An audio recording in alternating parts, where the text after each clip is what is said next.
The morning sun barely crested the rooftops when Lisa's voice tore through the quiet cul-de-sac like a fire alarm, shrill and unyielding, bouncing off fences and sending sparrows scattering.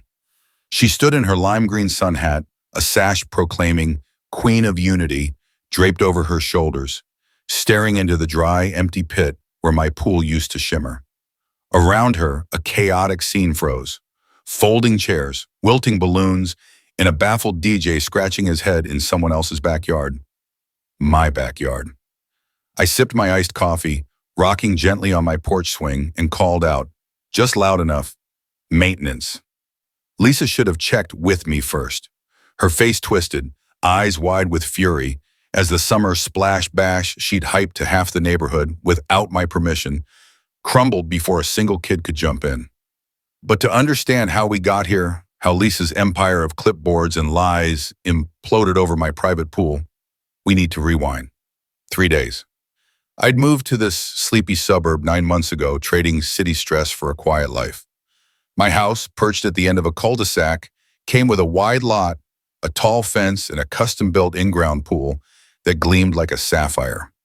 No HOA by design. I wanted to grill burgers at midnight or swim under the stars without a rule book. What I didn't count on was Lisa, the neighborhood's unofficial dictator, who didn't need a title to act like she owned the place. She lived 3 doors down and introduced herself with a 4-page community standards packet, handed over like it was holy scripture. It listed nonsense, like approved mailbox colors, and a ban on tacky lawn ornaments. I told her my property wasn't under HOA control. She blinked, smiled tightly, and said, "If you want to fit in, you'll play along." I thought that was the end of it. I was wrong. Lisa's campaign started small.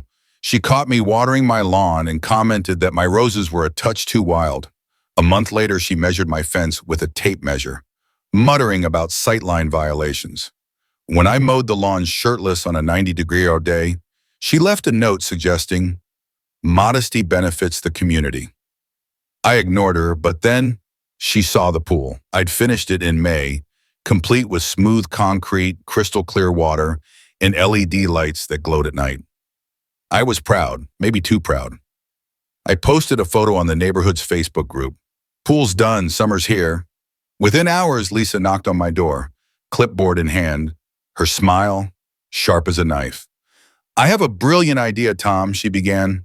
She wanted my pool open to the neighborhood for holidays and community events, pitching it like I'd be the town hero. She even called it my chance to shine. I asked if she was joking. She wasn't. "The kids need this," she insisted. When I said no, her eyes narrowed, and she walked away with a nod that screamed trouble. The next day, glossy flyers flooded every mailbox. "Lisa's Summer Splash Bash," they read, promising generous use of our neighbor Tom's community pool. My phone buzzed with texts, half thanking me, half RSVPing. One guy asked if he could bring his inflatable shark. I was livid. I marched to Lisa's house, flyer in hand, and found her hanging star-spangled bunting on her porch. "Oh, Tom, I thought you'd come around," she said, feigning surprise. "It's good for your reputation to share." I reminded her I wasn't in the HOA. She leaned in, voice low. "It's not about ownership, Tom. It's about belonging." I walked away, fuming, but the damage was done. Neighbors texted about bringing coolers. Someone asked if their dog could wear floaties. Lisa had hijacked my pool, my name, and my peace, turning me into her prop. I called the city. My property was zoned private. No public access required. A restraining order? Premature, they said.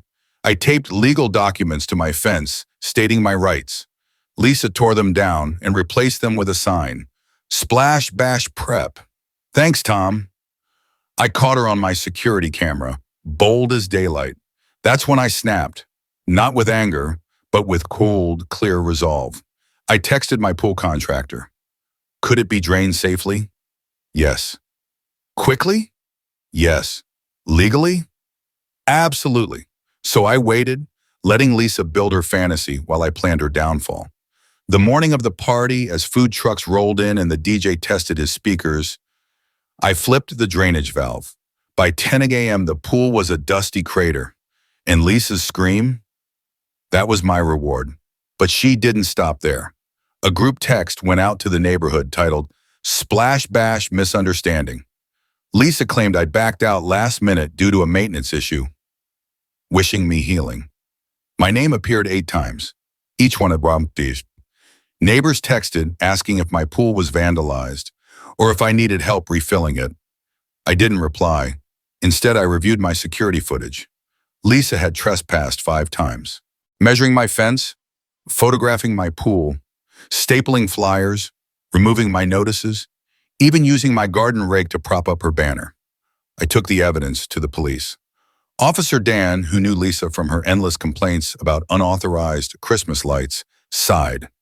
"She's a nuisance, not a criminal," he said. "Unless she escalates, it's hard to act."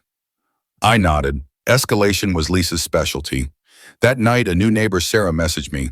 She'd moved in last year and faced Lisa's wrath when she refused to host a community picnic in her yard. Lisa retaliated by spreading rumors about Sarah's toxic soil, forcing her to test her dog's health twice. "She picks a target," Sarah wrote, "claims what's theirs, and twists the story." I realized Lisa wasn't just annoying, she was a predator, bending reality until her lies felt like truth. I compiled everything.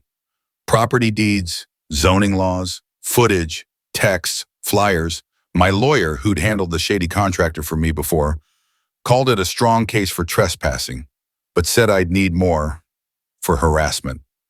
"Unless something bigger happens," he warned. I filed that away. Lisa wasn't done. New flyers appeared, rebranding her failed bash as a neighborhood unity fest, vague but dripping with pool imagery. Then she knocked on my door, burnt oatmeal cookies in hand, and a brittle smile. "Let's move past this, Tom," she said. I told her my pool was private now and forever. Her eyes flashed. "Refusing community spirit looks bad, Tom. Reputations don't recover easily." I set the cookies on my porch rail, pulled out my phone, and filmed myself tossing them in the trash. I posted the clip online with the caption, "Neighbor tries to bribe me after stealing my pool for her fake party." It went viral. Neighbors piled on, sharing their own Lisa stories. She'd used someone's hose without asking, claimed another neighbor's mailbox was public property. Her community leader mask cracked. The 4th of July arrived, and Lisa tried again. Catering vans parked in my driveway until I sent them away. Her backyard, packed with chairs and a Make a Splash banner, had no water in sight. Guests milled about, confused, as the DJ played to an empty dance floor. By noon, Lisa stormed up my driveway, her patriotic shawl flapping in the wind. "You've made your point, Tom," she snapped, "but this pettiness hurts everyone." "You lied to them," I replied. "You invited 50 people to my property without asking." She trembled, voice low.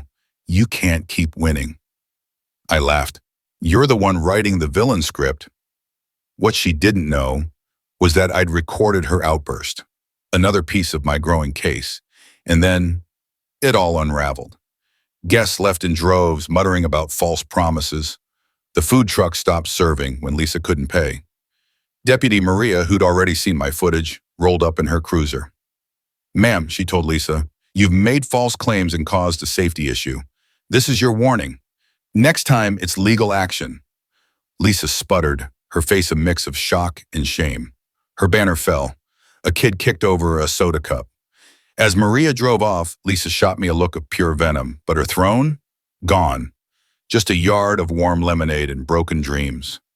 Lisa tried one last gambit, a redemption picnic in her yard, with banners screaming, "Starting fresh." She thanked me in the fine print, implying I'd endorsed her. Neighbors called, thinking I'd forgiven her. I didn't attend, but I watched from my fence. Her speech about forgiveness fell flat. A teen dropped off a burger she'd sent, extra ketchup. I trashed it, unopened. A video of her speech leaked online, painting her as a martyr. But my cookie toss clip resurfaced, and the comments tore her apart. Neighbors shared more stories. Lisa finding someone for a misplaced shrub, taking credit for a fundraiser. She skipped. Her lies were exposed, not by me, but by the community she'd tried to control. I built something better. A sign by my driveway read, "Private pool, peace, not parties." I invited neighbors for coffee on Sundays. No RSVPs, just talk about life. The first week 4 came, then 10. Then we ran out of chairs. Lisa never showed. She avoided my street, her sunglasses hiding her eyes. But she wasn't gone. A month later, I caught her collecting signatures for a community access committee, a slimy move to control properties like mine. I called a friend in City Hall. He said it was a long shot, but dangerous, if neighbors bought her pitch. So I hosted a transparency brunch. I laid out Lisa's lies, documents, footage, flyers, dates. 30 neighbors came. 31 signed my petition to protect private property. I sent it to the HOA, who shelved Lisa's plan on the spot. A week later, Lisa left a box of pool floaties on my porch with a note, "The community's ready when you are." I donated them to a park. Her yard grew quiet. Her garden gnomes tilted in defeat. A letter from the HOA confirmed Lisa had quit all roles. Kids biked freely again.